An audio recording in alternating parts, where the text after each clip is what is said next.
And me and some of the pastors at Christian Retreat at that time took her up to one of the Maranatha motel rooms, and we began ministering deliverance to her, which we began to do. And she had been heavy into this stuff, demonic activity. And so we were having to deal with some demon forces that were not pretty. So much so that in the midst of that deliverance session, if you go to the Christian Retreat, they have plaques bolted into the wall where those plaques tell who paid for that room, who donated money to pay for the room. And they're not just hanging there, they're bolted so people can't steal them. Well, in the midst of the casting these demons out and trying to do that, one of those plaques flies off the wall. We're over here where the bed is, ministering to her, and it flies off the wall halfway across the room, out of nowhere. And so we are immune to these kind of harms, even though satanic force is strong. But we can pick up serpents. We can take the serpent that was in this woman and pick it up and drive it out without being harmed by it. We have no fear whatsoever. But that's what it's referring to. It's a spiritual thing. But now some churches take it literally and they pass the snake around. That's where I get that joke of they talk in tongues and pass the snake around. So I always say, shakamoshai, pass it on by. Because you're sitting in the seat there and the snake's coming to you. The snake's coming down the road, and here it comes, and you go, shakamoshai, pass it on by. Just a joke. We technically will drink cyanide first. Oh, my. You know, there was a group that did that. You know, Jim Jones down in Guyana, South America. Do y'all remember him? You're too young to remember him. Jim Jones. Well, I was down there, not at the time he did it, but we had an orphanage in Guyana. And I've been to Guyana many times on mission trips. It's a very nice territory, but still the stigma from him doing such a demonic thing is against the missionaries coming in there. Because he did that and killed all those people. What a crazy thing. Hey, man, good to see you. You're doing great, man. Good to see you. Yep.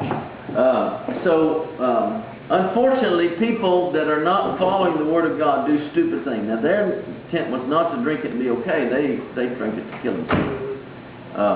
But it happens. Does that answer your question? Okay? Yeah. Praise the Lord. Anybody else?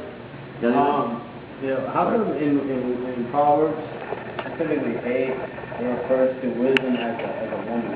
Or like it speaks as if it's A she. She, yeah. Mm-hmm. Is there a particular reason? And Solomon was the one that wrote this, right? Proverbs? Yeah, because I think the best way that I've heard that explained was wisdom reproduces and a woman reproduces. And so wisdom, if you grab wisdom, then it will reproduce, and a woman has that ability, and that's why it's referred to as feminine. Praise the Lord. What else? Anybody else? These are good questions, guys. Praise the Lord. And please, it's what I understand it to be. It's not necessarily right. You have to seek the Lord for your own, but you're asking me, and I've got the floor tonight, so I'm going to tell you what I know. But I also tell you, too, to always check me out. Check out the Word of God. Doesn't matter who's sitting in this chair teaching. Always go to the Word and get it yourself. But it doesn't hurt to ask and to listen to other people. Right? Praise the Lord. I mean, I learn from people, but sometimes I have to throw the bones out with the meat. You know what I'm saying? I eat the meat, throw the bones out. Because sometimes people mix in there, like we were talking about last week, and Brother Kenyon is one of the very best, in my opinion, teachers out there, but there's a little bit of doctrine there that I don't go with. But I don't let that stop and spoil the whole bunch. I just pick out what I don't want there.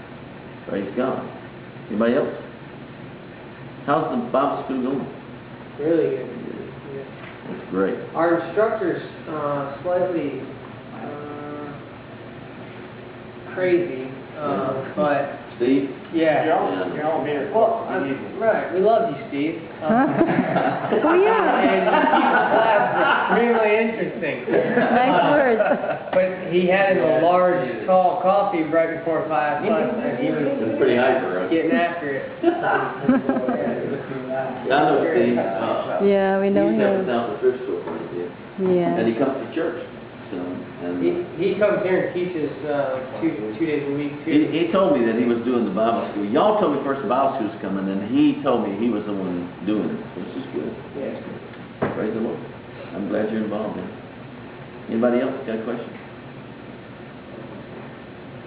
All right. Yeah, David, go ahead. Do you believe in present-day apostles? Yes, Yes. yes, definitely. What is an apostle? Well, by definition, from what we can find, is that one who carries the gospel, but in the biblical dictionary it says, he who has seen Christ face to face who carries the gospel. Okay. And so that's where David was, but I said, why do you need to see Christ face to face when he's living inside of you? So, Mhm.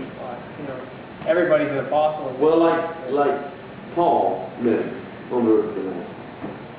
No question, apostle. Apostle means one that is one sent. Usually, an apostle would be the one that is a founder of churches and those kind of things. And yes, a lot of times they are related to seeing Christ. I don't believe that you have to see him face to face to be an apostle. I believe one that is sent and does establish works, and those works remain, is fruit that God has called him as an apostle. Amen. But the reason that I believe in the apostle is because in Ephesians, let's look in Ephesians, I'll show you.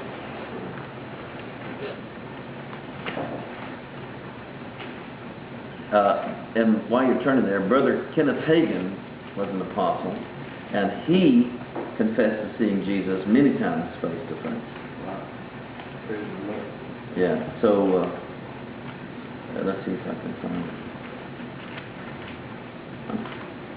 I think it's chapter 4. Yeah, here it is. Chapter 4, and start with verse 8. Wherefore he saith, I'm in chapter 4, verse 8. Wherefore he saith, when he ascended up on high, he led captivity captive, and gave gifts unto men. Now that he ascended, what is it, but that he also descended first into the lower parts of the earth. Verse 10. He that descended is the same also that ascended up far above all heavens, that he might fill all things. Now here it is, verse 11. And he gave some apostles, and some prophets, and some evangelists, and some pastors, and teachers. Why? For the perfecting of the saints, for the work of the ministry, for the edifying of the body of Christ.